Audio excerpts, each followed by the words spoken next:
What if the cooking oil sitting in your pantry right now is quietly making your sciatic nerve more irritated every single time you use it?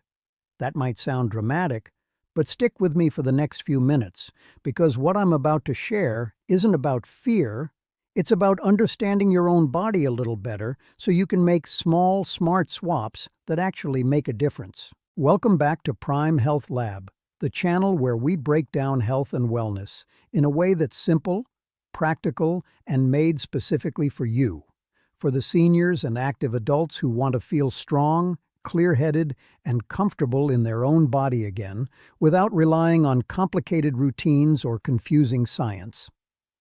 If you're new here, consider hitting that subscribe button, because every week we dig into topics just like this one, real, everyday things that affect how you feel, move, and live. Today we're talking about 3 common oils sitting in most grocery stores and most kitchens, and why they may be quietly feeding the kind of inflammation that shows up as nerve pain, including the kind of pain associated with sciatica. And then, we'll talk about 2 oils that may actually work in your favor instead. Let's start with the why, because once you understand what's actually happening inside your body, the rest of this is going to make a lot more sense. Here's the first thing you need to understand. Inflammation isn't your enemy. Not normally anyway. Inflammation is your body's alarm system.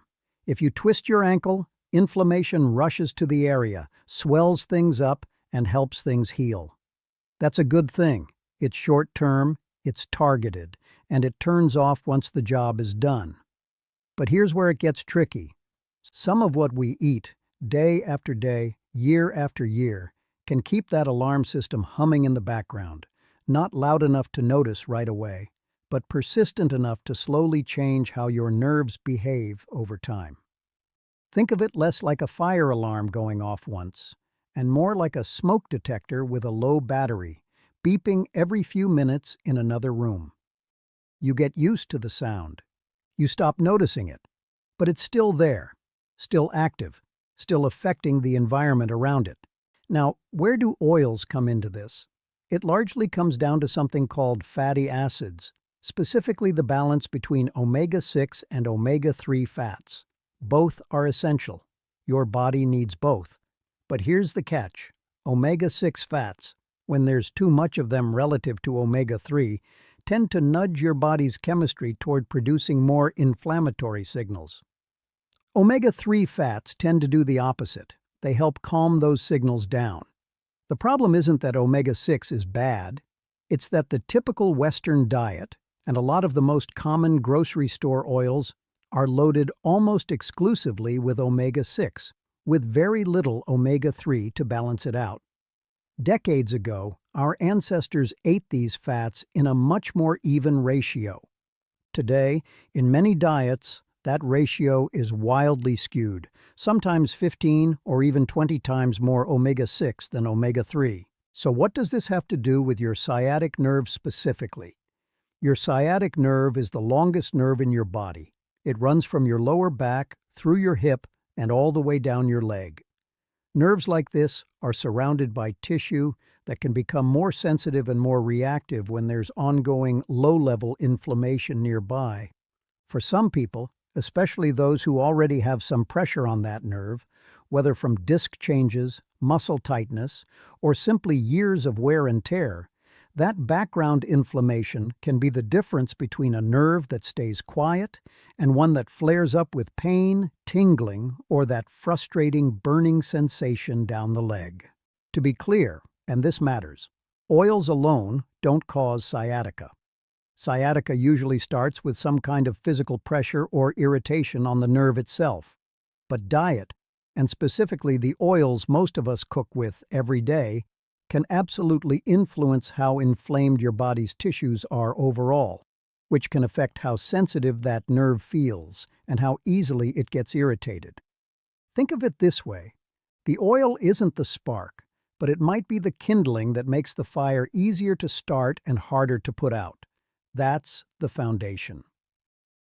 Once you understand that inflammation is really about balance, not about good fats versus bad fats, but about ratio and consistency. The next part is going to click into place immediately, because now we're going to get specific. We're going to name the 3 oils that tend to throw that balance off the most, and exactly why. All right, let's get specific. These 3 oils show up in almost every kitchen, almost every restaurant meal, and almost every packaged food, which is exactly why they deserve a closer look. The first one is soybean oil. This is one of the most heavily produced and widely used oils in the world, and it's also one of the most omega-6 dominant oils out there. It's often hiding in places you wouldn't expect: salad dressings, mayonnaise, canned soups, crackers, and most fried restaurant food. The issue isn't that soybean oil is toxic in some dramatic sense. The issue is the sheer volume of it in the modern diet. When you're consuming it multiple times a day, every day, for years, that consistent omega-6 load adds up. It keeps nudging your body's inflammatory chemistry in one direction, with very little from the omega-3 side to balance it back out. The second one is corn oil. Corn oil follows a very similar pattern to soybean oil, heavily omega-6, commonly used for frying because it holds up well at high heat, and incredibly common in processed snack foods. Here's an interesting way to think about it. Corn oil is often praised for being heart-healthy because it can lower certain cholesterol markers. But lowering one number doesn't tell the whole story. Some research suggests that diets extremely high in corn oil, without enough omega-3 to balance them, may still promote the kind of low-grade inflammation we talked about earlier. So it's not that the oil is doing nothing positive, it's that it's incomplete. It's like only paying half of a bill and assuming you're square. The third one is sunflower oil. At least the conventional high omega-6 version that's most common on grocery store shelves. This one catches people off guard because sunflower oil has a reputation for being light, neutral, and clean. And in some ways, it is. It doesn't have a strong flavor. It cooks well. It looks harmless sitting there on the shelf. But nutritionally, it follows the same omega-6 heavy pattern as the other 2. It's another quiet contributor to that long-term inflammatory tilt, especially when it's the only oil someone uses, day after day, for everything from sautéing vegetables to baking. Now here's the part I really want you to sit with for a moment. None of these oils are poison. You haven't been doing something terribly wrong by using them. They're in nearly every kitchen because they're affordable, shelf-stable, and easy to cook with. This isn't about guilt, it's about awareness.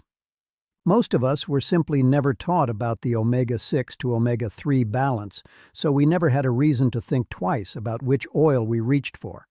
But here's the interesting part. Your body is remarkably responsive to change. It doesn't take a complete overhaul to start shifting that internal balance. Small, consistent swaps, done over weeks and months, can genuinely change the inflammatory environment inside your body. And for someone dealing with sciatic nerve irritation, that shift in environment can sometimes be the difference between a nerve that stays calm and one that flares with the slightest aggravation, sitting too long, a misstep, even cold weather. There's also a practical layer to this that's worth mentioning. These oils are typically heavily processed using high heat and chemical extraction methods. That processing can sometimes lead to the formation of compounds that add additional oxidative stress to the body, another form of cellular irritation that, again, doesn't help an already sensitive nerve calm down. So to summarize this section simply, soybean oil, corn oil, and sunflower oil aren't villains, but they are heavily tilted in a direction that, over time and in large amounts, can feed the kind of background inflammation that makes nerve pain like sciatica more likely to flare or linger. Now that you know what to watch for, I think you're going to feel a real sense of relief with what comes next, because the solution here is refreshingly simple. We're going to talk about 2 oils you can start using instead. Oils that actually work with your body's chemistry rather than against it. Let's talk about the 2 oils that can genuinely work in your favor. And just as important, why they work the way they do. The first one is extra virgin olive oil. Now, you've probably heard olive oil praised before, but let's go a little deeper than it's healthy and actually understand the mechanism, because that's where this gets powerful. Extra virgin olive oil is rich in monounsaturated fats, but it also contains a compound called oleocanthal. Here's something fascinating.